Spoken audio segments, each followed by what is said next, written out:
নমস্কার, কেমন আছো সবাই? আশা করছি সবাই ভালো আছো, আর আমিও খুব খুব খুব ভালো আছি। তো গুড মর্নিং বলে আজকের ব্লগটা স্টার্ট করে দিলাম।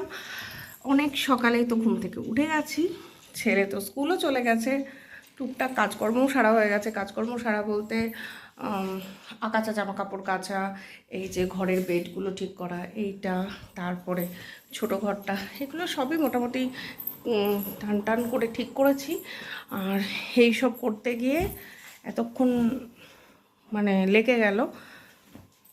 আর বাকি কাজগুলো এখনও বাকি। দেখো এই বেডটাও ঠিক করে ফেলেছি।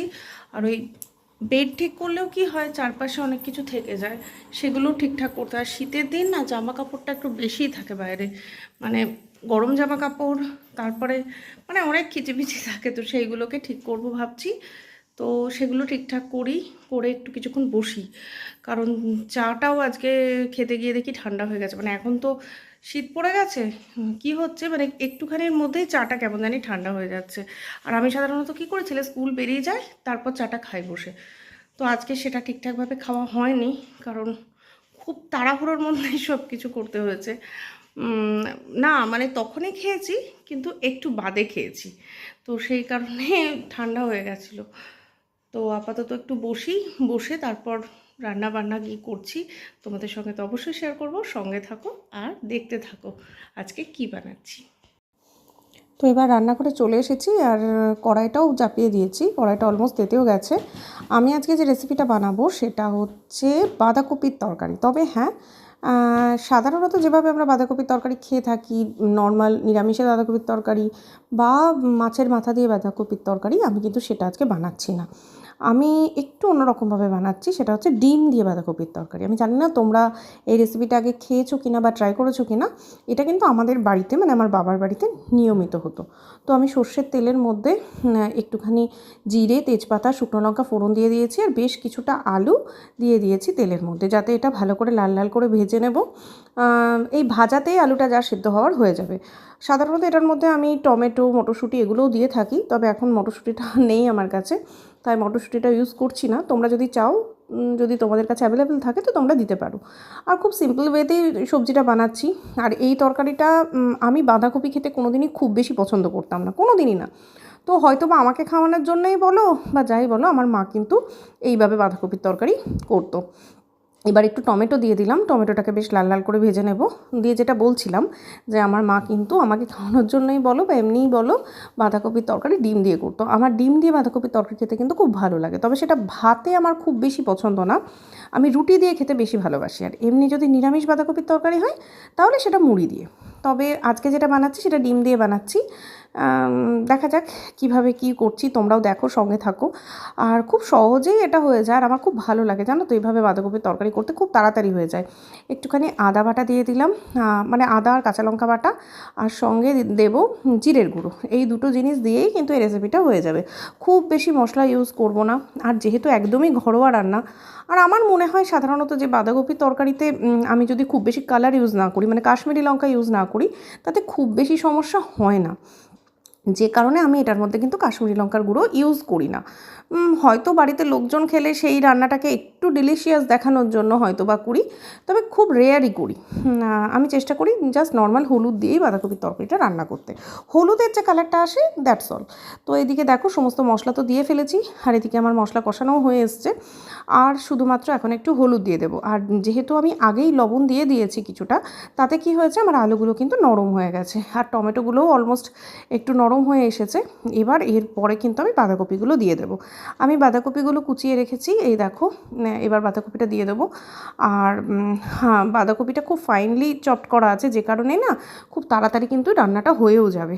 যদি আর একটু মোটা মোটা করে কাটা হতো তাহলে কিন্তু হয়তো সেদ্ধ হতে সময় লাগতো, তবে এই ক্ষেত্রে কিন্তু বাঁধাকপিটা সেদ্ধ হতে একদমই সময় লাগবে না। আর খেতেও খুব সুন্দর হয়, আমি দেখেছি খেয়াল করে, বাঁধাকপি যদি খুব জিরিজিরি করে কাটা হয় তার যা স্বাদ। আর একটু বেশি মোটা থেকে গেলে বা ঠিক থেকে গেলে তার স্বাদ একটু অন্যরকমই হয়। এবার একটা ঢাকা দিয়ে দেব, যাতে এর মধ্যে যদি জলটা যেটা বেরোনোর সেটা বেরিয়ে যাবে এবং তাতে রান্নাটা কিন্তু হয়ে যাবে। এদিকে দেখো আমি কিন্তু ঢাকাটা খুলে দিয়েছি, তারপরে এই দেখো নাড়াচাড়া করতে করতে জলটা কিন্তু অলমোস্ট শুকিয়ে এসেছে, আমার কিন্তু রান্নাটা অলমোস্ট হয়েই এসেছে। ওই জল যেটুকু বেরিয়েছে বলতে খুব একটা জল বেরোয়নি, কারণ আমি বাঁধাকপিটাকে খুব ভালো করে কেটে জল ঝরাতে দিয়ে দিয়েছিলাম। এবার রান্নাটা কিন্তু আমার হয়েই এসেছে, জাস্ট এটাকে একটু ছুঁকতে হবে। যারা মাছের মাথা দিয়ে বাঁধাকপি করো তারা তো ছুঁকে নাও আলাদা করে, আমি ঠিক সেভাবেই করছি, সেই জিনিসটাই করছি ডিম দিয়ে। আর আমি এখানে ইউজ করছি দেশি হাঁসের ডিম। দেশি হাঁসের ডিম দিয়ে করলে এটা কিন্তু খেতে খুব সুন্দর হয়। এমনি যদি বাড়িতে অ্যাভেলেবেল না পাও দেশি হাঁসের ডিম, তাহলে তো অবশ্যই নর্মাল পোলট্রির ডিম দিয়ে করতেই পারো, তবে আমার মনে হয় দেশি হাঁসের ডিম দিয়ে করলে স্বাদটা দ্বিগুণ হবে। দুটো ডিম ফাটিয়ে নিয়েছি, এবার সেটাকে ভালো করে ডিমের ভুজিয়া বানিয়ে নেব। আর এর মধ্যে কিন্তু আমি বেশ কিছুটা পেঁয়াজও ইউজ করব।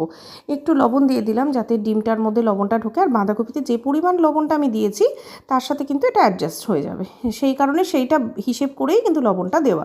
এবার আমি ডিমের ভুজিয়াটা করে নিচ্ছি, খুব তাড়াতাড়ি ভালো করে ভুজিয়াটা বানিয়ে ফেলবো, দিয়ে বাঁধাকপিটা ছুঁকবো। আর এটা করতে করতেই আমি কিন্তু ওদিকে একটা বড় পেঁয়াজ কুচিয়ে রেখেছি, সেই পেঁয়াজটাও দিয়ে দেবো, যাতে পেঁয়াজটা ডিমের সাথে সাথে ভাজা হয়ে যায়। এবার তেলটা অতিরিক্ত কম হয়েছিল, তোমরা তো দেখেইছো আমি কতটা কম তেলে রান্না করেছি। কিছু কিছু রান্না আছে যেগুলো আমি খুব কম তেলে ইউজ করতেই ভালোবাসি, খুব কম তেল ইউজ করতে, যেমন বাঁধাকপির তরকারি, তারপরে শাক। আমার মনে হয় এগুলোতে তেল আমি যতটা কমই ইউজ করি কোনো অসুবিধে নেই। তারপরে ডাল, মানে এই সমস্ত রান্নাগুলো আমি খুবই কম তেল ইউজ করি। আর একটুখানি হলুদ দিয়ে দিলাম, কারণ আমার মনে হলো যে ডিমটা না কেমন একটু ফ্যাকাশে ফ্যাকাশে লাগছে। সাধারণত দেশি ডিম আমি যদি নর্মাল বাড়িতে ভেজে খাই, তাহলে সেক্ষেত্রে কিন্তু ভেজে মানে অমলেটের কথা বলছি, সেক্ষেত্রে কিন্তু আমি হলুদ দিই। তো এক্ষেত্রেও সেটাই করলাম। আর এবার আমি পেঁয়াজগুলো দিয়ে দিলাম, দিয়ে এবার এটাকে ভালো করে ভাজা ভাজা করে নেব। তারপর উপর থেকে বাঁধাকপিটা দিয়ে দিলেই কিন্তু রান্নাটা অলমোস্ট কমপ্লিট হয়ে যাবে। আর তোমরা এটা করে খেয়ে কিন্তু দেখো বাড়িতে কেমন হচ্ছে। এদিকে দেখো আমার কিন্তু ডিমের ভুজিয়াও হয়ে গেছে, পেঁয়াজটাও ভাজা হয়ে গেছে।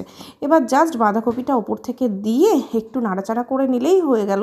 এবার তোমরা চাইলে ওপর থেকে একটু গরম মশলা, ঘি দিতে পারো, আর যদি মনে করো যে ধনেপাতা দিয়ে খাবে তো সেটা করতে পারো। তবে হ্যাঁ, তোমরা তো জানো আমি গরম মশলার ইউজটা একদমই পছন্দ করি না, আর করি না, কারণ ওটাতে একটু সমস্যা হতে পারে, শরীরটা গরম হয়ে যায়, এটা আমার ধারণা।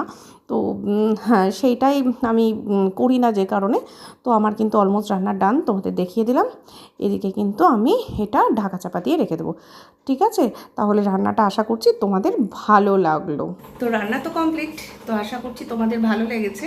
আর বাড়িতেও তোমরা রান্নাটা করবে এবং তোমরা আগে প্রিপারেশনটা খেয়েছো কিনা সেটাও আমাকে জানাবে। আর বাড়ির লোকজন কি বললো রান্না করে সেটা খেয়ে, সেই ফিডব্যাকটা কিন্তু অবশ্যই আমাকে কমেন্ট করে জানাবে। তো তোমরা যে আওয়াজটা পাচ্ছ সেটা হচ্ছে আমার এই জলে আওয়াজ হচ্ছে। তো আপাতত আমি চলে যাব ঘর থেকে বাইরে, কারণ এই জলের আওয়াজটা এত বেশি হয় যে কিছু শোনা যায় না। সকাল সকাল একটু তরকারিটা করে নিলে কী সুবিধা হয় বলো তো, এটা দিয়ে আমি মুড়িও খেতে পারি। তো আজকে যেটা ভুল করেছি, তোমাদেরকে রান্না দেখাতে গিয়ে আমি ডিমটাকে দিয়ে ফেলেছি।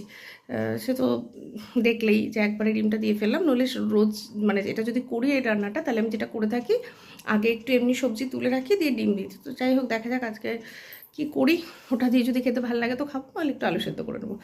ঠিক আছে, আজকের মতো আসি, টাটা বাই। সকলে ভালো থেকো, সুস্থ থেকো এবং সাবধানে থেকো। এবং যারা ইউটিউব থেকে দেখবে তারা অবশ্যই সাবস্ক্রাইব করবে, আর যারা ফেসবুক থেকে দেখবে তারা অবশ্যই আমার পেজটা ফলো করে দেবে, আর লাইক শেয়ার তো চলতেই পারে। তাহলে আজকের মতো আসি, টাটা বাই। সকলে ভালো থেকো, সুস্থ থেকো এবং সাবধানে থেকো।